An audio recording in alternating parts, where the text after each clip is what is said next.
Okay, so let's have a look at GPS here a little bit.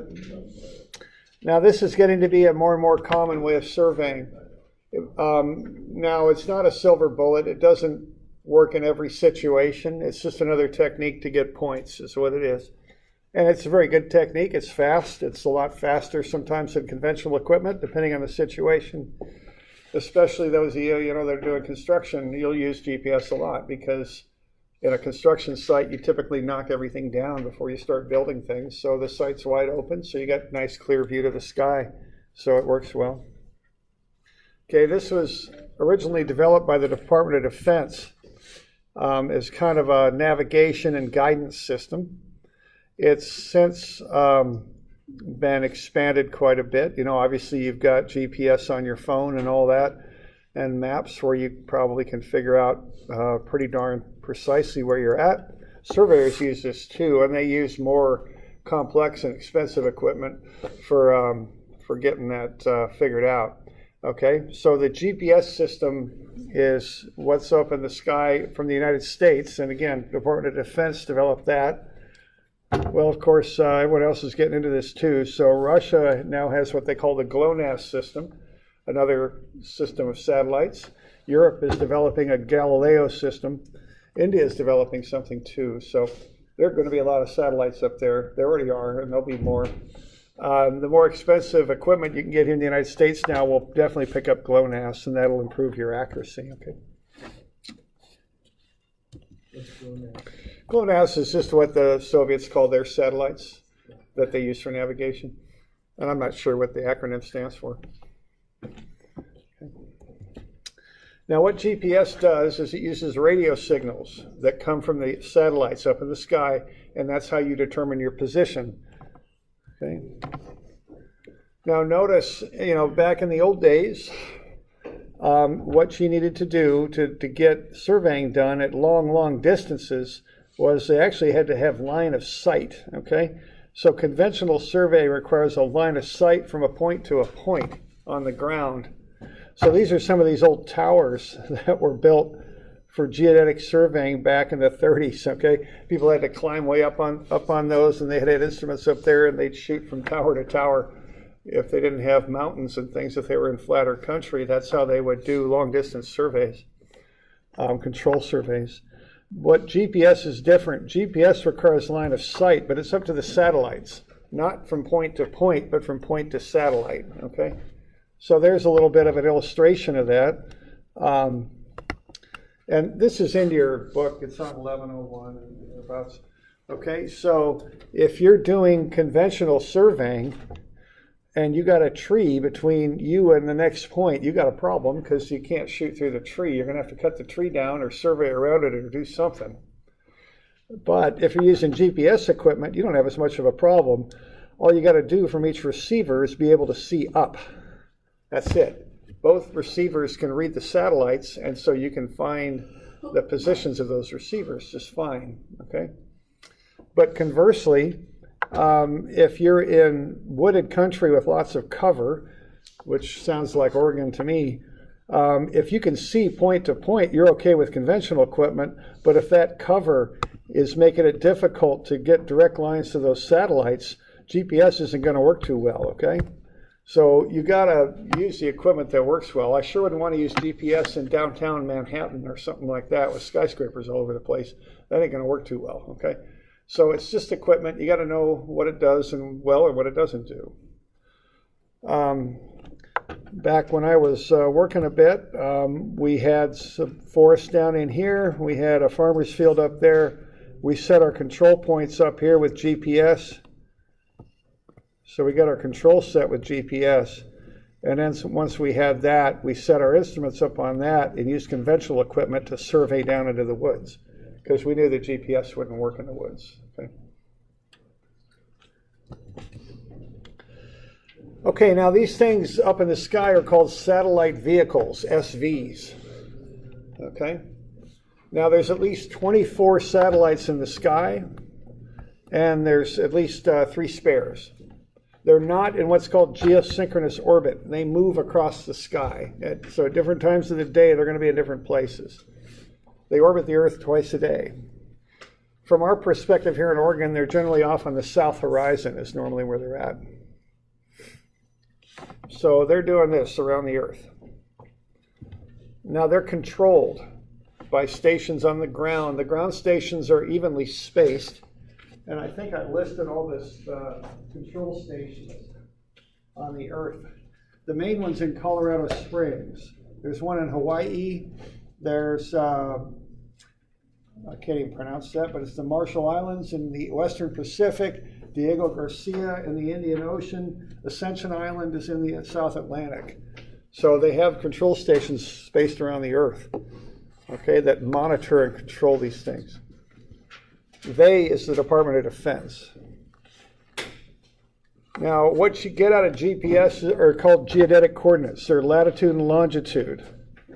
What you then have to do is convert them into a coordinate system that works here on Earth.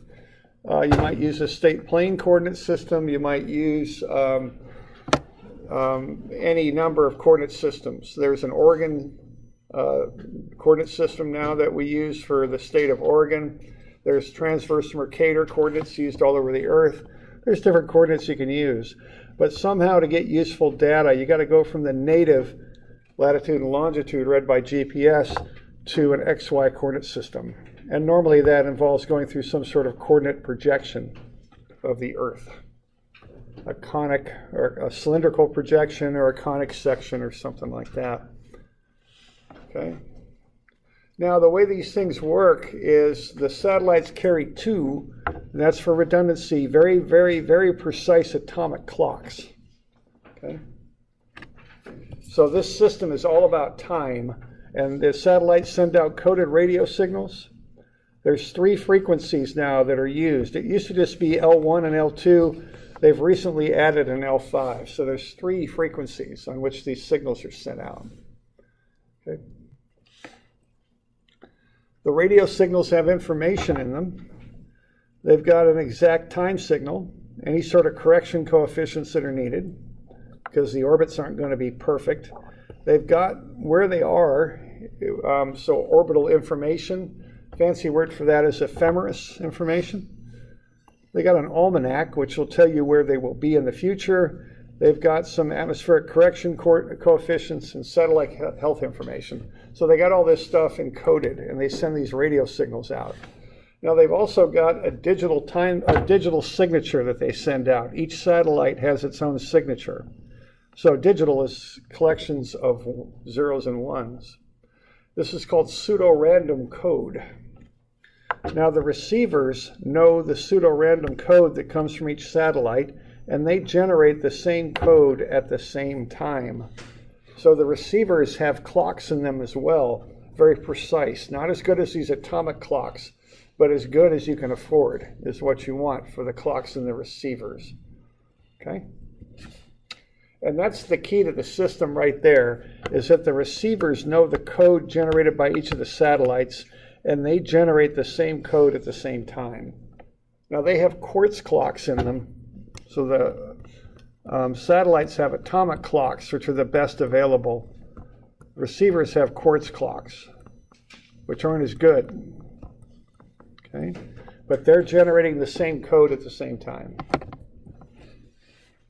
Now we got different types of code. I don't know if we need to get into all this. You can really go pretty deep into this, but it kind of works its way from worst to best there. CA code is just course acquisition code that can be accessed by all GPS receivers. P code is the next step up. The L2C code is the best. The better code you've got, the better precision you get on your position, and the quicker you can initialize.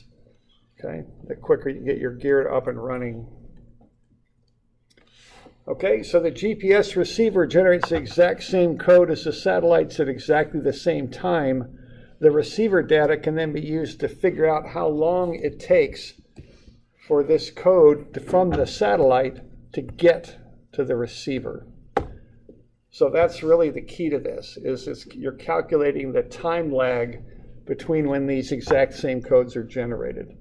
Because if you know the time lag and you know the speed of the code as it's sent through in the signals, as it's sent from the satellite to the receiver, you can back calculate the distance.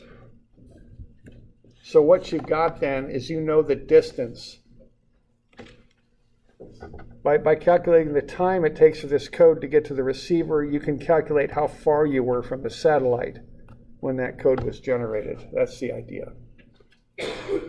Now, one satellite alone isn't going to get it for you, but in 2 dimensions, you probably learned in geometry that if you got 2 circles, which is what we're looking at here, a given distance from a satellite, if you have 2 circles, you can intersect them in 2D. In 3D, if you've got 3 spheres, you can intersect them. So what you need to really get good GPS data from a bunch of signals here is you've got to get 3 satellites to get an intersection of a position. You got to get an additional satellite to rectify the time, so that's 4, and 1 for redundancy to improve your accuracy. So you need 5 satellites in view to do surveying level GPS. If you don't have 5, you really can't do surveying level GPS. Okay.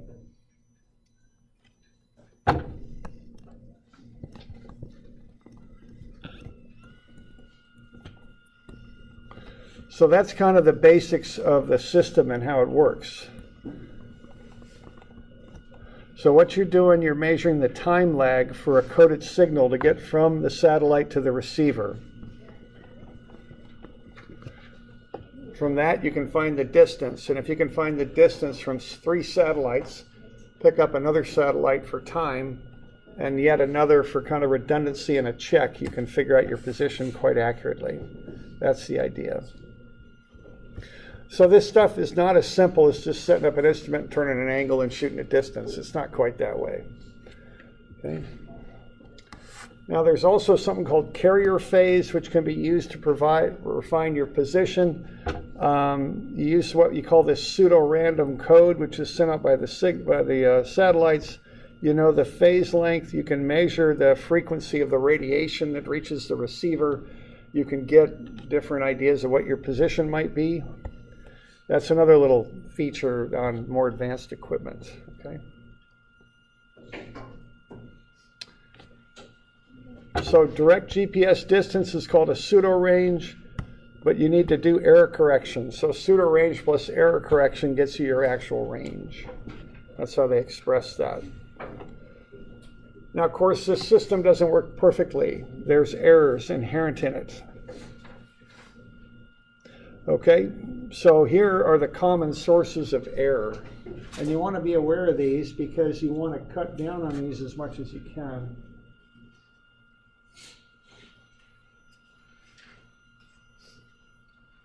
Okay, so I'm on page 1104. Now the first one is selective availability. This is intentional error introduced by the government. Okay, and if you remember from the first Gulf War, we were dropping missiles right on buildings in Iraq. I think one case it was actually dropped down a chimney. Okay, and we don't want people that don't like us putting missiles down our chimneys. So what we can do is we throw a random error into the system periodically. The Department of Defense knows what it's going to be, but no one else does. Okay, so they just whack the system out every now and again. And by every now and again, it'd be every minute or so, okay? Now this got turned off in 2000, but its purpose was to prevent someone from using our system to guide their missiles, basically, okay? And that caused a lot of error in GPS. There's ways to mitigate it, but it's probably the biggest source of error when it's used. Hasn't been used since the year 2000, though. What do they do now? I think they have the ability to turn it on whenever they need. I'm not quite sure, how they've reduced the threat and the need to use it. Right. More like live time active use, like if they know something's going to happen. Well, yeah, perhaps. I don't know. I'm not really sure on that. You can actually scramble our enemy's guidance. They also retain the ability to shut down the entire Yeah. network and just hardcode GPS. Yeah, sure, that could happen too. That's their thing, they just turn off. Yeah, they need some sort of trigger to know when to do that. I'm not sure how that works, I don't know. Okay, so that's one source of error. That was a much bigger deal before the year 2000 than it is now. Okay, when the signals go through the atmosphere, it changes their speed. So the speed of radio signals is affected by the atmosphere, so that's another source of error. The satellites don't travel perfectly on their orbits. It's called Ephemeris Error. Okay, they wander off orbit. They're controlled from the control stations, but they're never perfectly on orbit. So that's another error. Any sort of errors in the clock readings can cause problems as well. They throw off the distance calculations. Okay, the quartz clocks on the receivers are much more likely to have errors than the atomic clocks on the satellite. So when I think of clock error, I think of receiver error, not the satellites, but the receivers. The signals can bounce off of things, buildings, trees, people, water. Water is a very common source of signal bouncing. People are about 80% water or somewhere thereabouts. So when you're using a GPS for better accuracy, you should hold it away from your body. The antennas we use are actually shielded from below. Our antennas look like that. The bottom is shielded to prevent any multipath. What that'll do, that'll give you a false distance. Okay? So multipath is a problem. Also, if you've got more than 5 satellites, dilution of precision is another, not really an error, but it's a way of analyzing what your error might be. What you want is a low dilution of precision called DOP.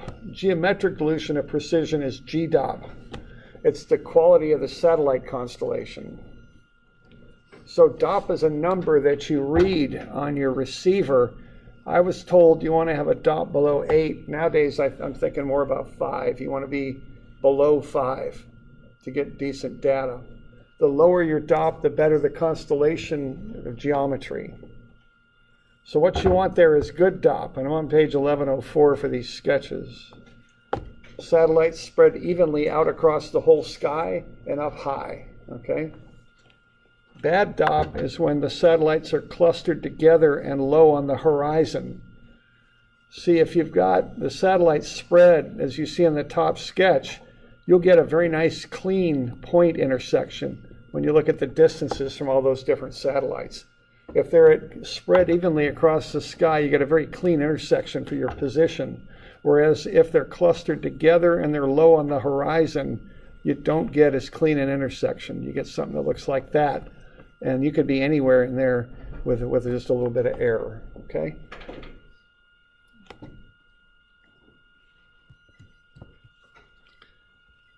And then the last thing is residual. If data is taken from more satellites, you get alternate solutions for position. You got to choose one, and that can be a complicated task to get that figured out. Okay? So those are all sources of error, and you just want to know what they are because that knowledge will help you to make better decisions on how to do GPS surveying. Okay. So we got different levels of equipment. We've already used single GPS. Now this is just used for navigation.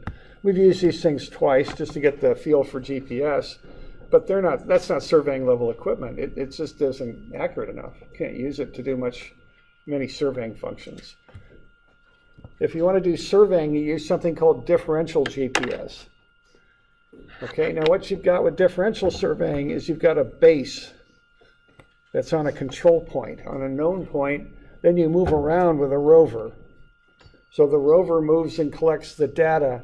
The base is your control. It's on a control point. What you do is you calculate the difference between the base and the rover. That's called a baseline. Okay. So here's the base on the tripod. There's a surveyor out there with a rover on a staff. They're calculating a baseline between the 2 points. Okay, you see the deal there, how open that is. That's a good environment there for GPS surveying. Okay, so the base is on a known control point. The rover moves from point to point you want to measure. Okay, so let's say we've got, let's make it simple here. Let's just look at this in a one-dimensional way. Let's say we've got a base set up on a control point, and we've got a rover. And let's just look at this one-dimensionally. Let's say, so we're going to make this into a number line. So let's say the reading for our base is 3, and the reading for our rover is 10. So this is what we're reading off the instruments. So what that means is the rover is 7 units, whatever, 7 meters, 7 feet, 7 whatever. Let's make it 30 and 100. There we go. So that means from the base to the rover, 70 feet, right?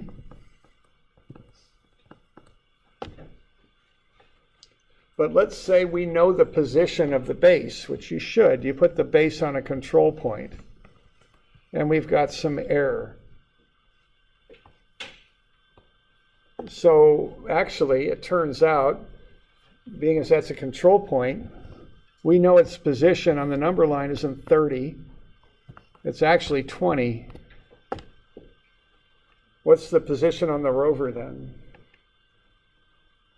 If we just found out that our instrument was reading 30, but the true measurement should have been 20 because that's the coordinate of that base, what do we got to do to our rover now? Yeah, it's 90. If they're close together where they're receiving the same amount of error, they should be adjusted by the same amount. So how far apart are they? They're still the same distance apart. See, that's what you can do with differential surveying.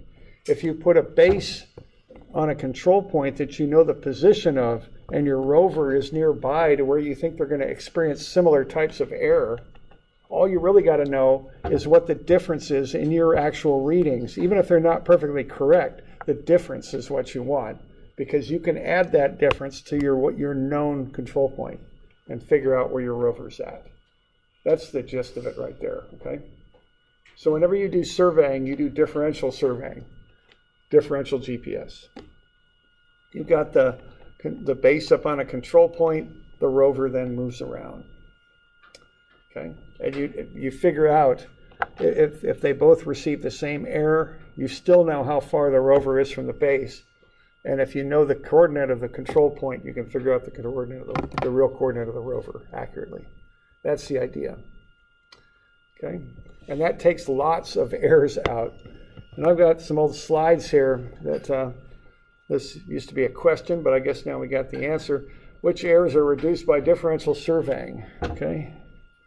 Well, selective availability is, because if the government starts whacking out this system and throwing error into it, it'll affect both units in the same way. Okay? So if you have selective availability, differential surveying will reduce the error associated with that. If the base and the rover are close together, they should have roughly the same atmosphere above them.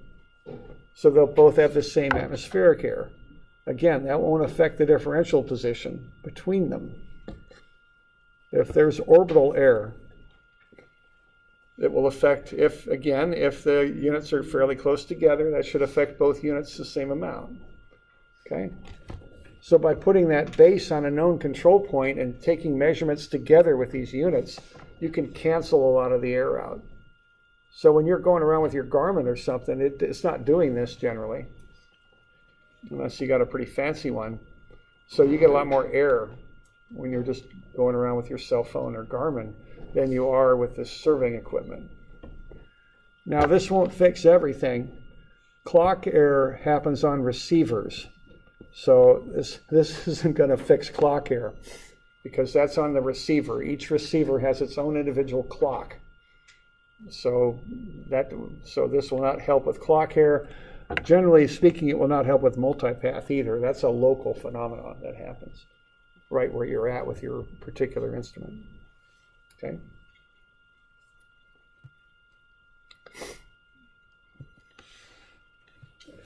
So we good with that idea of error? So I'm on 1105 is where I'm at.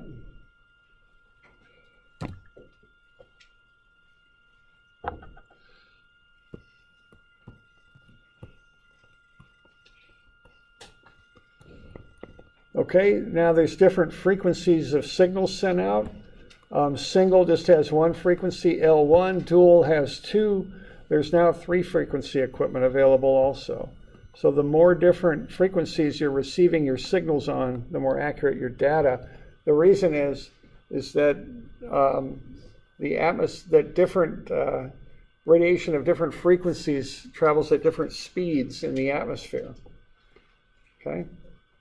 So if you have 2 signals, dual frequency equipment, let's say, you're going to get slightly different signal speeds affected by they're going to be affected differently by the atmosphere, and you can correct that error out. So multi-frequency equipment allows you to correct out atmospheric error, okay, more effectively. All right, now the gear we've got is a little bit old school. It's post-processing. What we have is we've got receivers and data collectors. What we do when we go out is we download data. We're loaded to take a reading every 2 seconds is how we're loaded. So every 2 seconds we'll take a reading and we'll store that on the data collector. But to process that information and calculate a position, we got to take that and dump it on a computer and process it.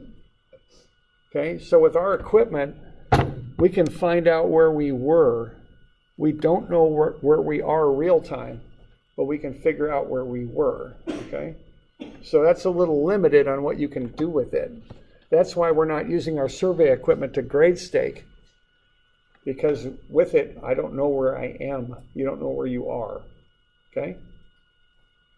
So to get real-time data, you need fancier equipment. So if you've got post-processing data, which just has a receiver and a data collector, you can do boundary traverses and control surveys. You can do topo surveys. So you can do mapping and you can locate existing control. But you can't set points. You can't lay stuff out. You can't set property corners. You can't set grade stakes, because you don't know where you are. You just don't have the equipment that'll tell you that, okay? Now, if you want to spend more money, what you're going to have is a receiver and a data collector, but you're also going to have an onboard processor, and you're going to have the means so that the equipment can talk real time. Now, in the old days, that was a modem where they talk to each other, but now we're getting fancier. You can use your cell phone and link into control now, okay? So, but the advantage of real time is you know where you are real time. So that's real time kinetic equipment, they call it sometimes. So that's usually kind of the industry level stuff. So you can do about anything with that. You can do your property surveying and your mapping, but you can also lay stuff out. You can set property corners. You can set grade stakes with this stuff, okay?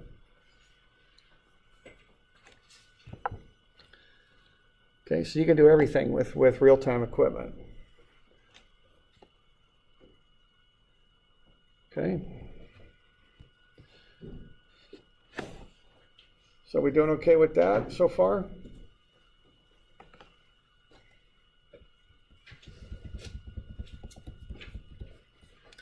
Okay.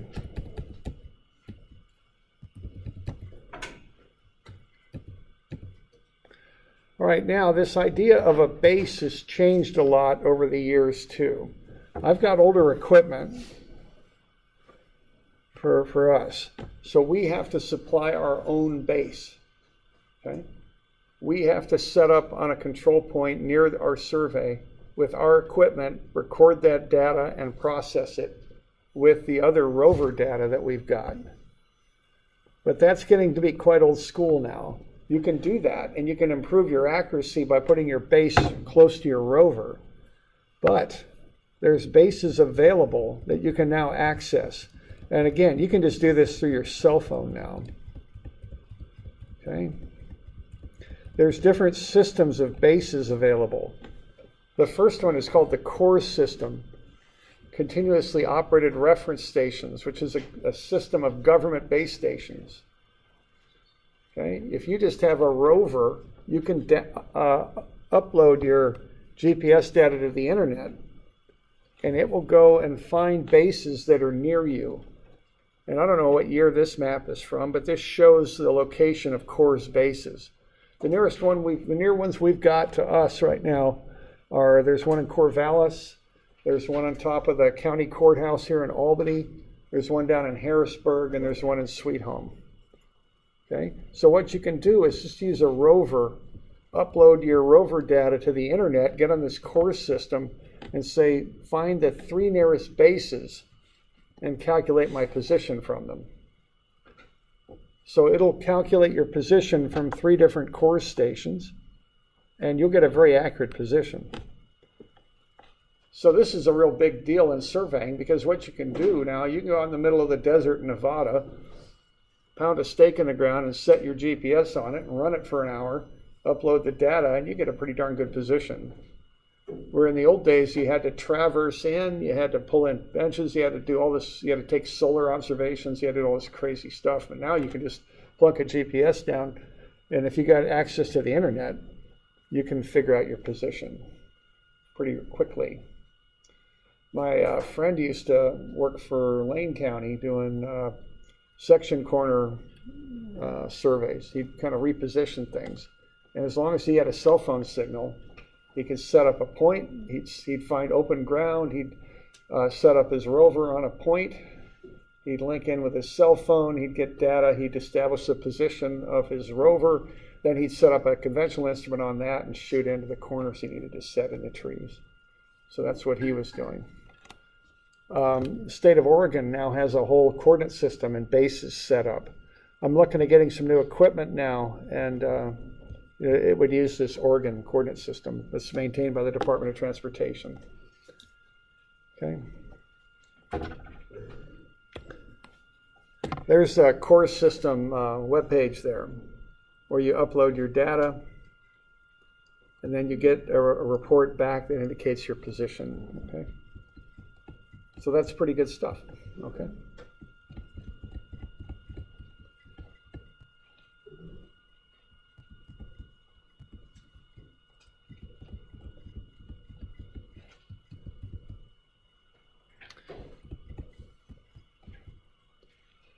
So are we doing okay here so far? We got any questions? Okay, well, why don't we take 10 minutes here, then we'll look at this and finish it up. So let me just take 10 minutes.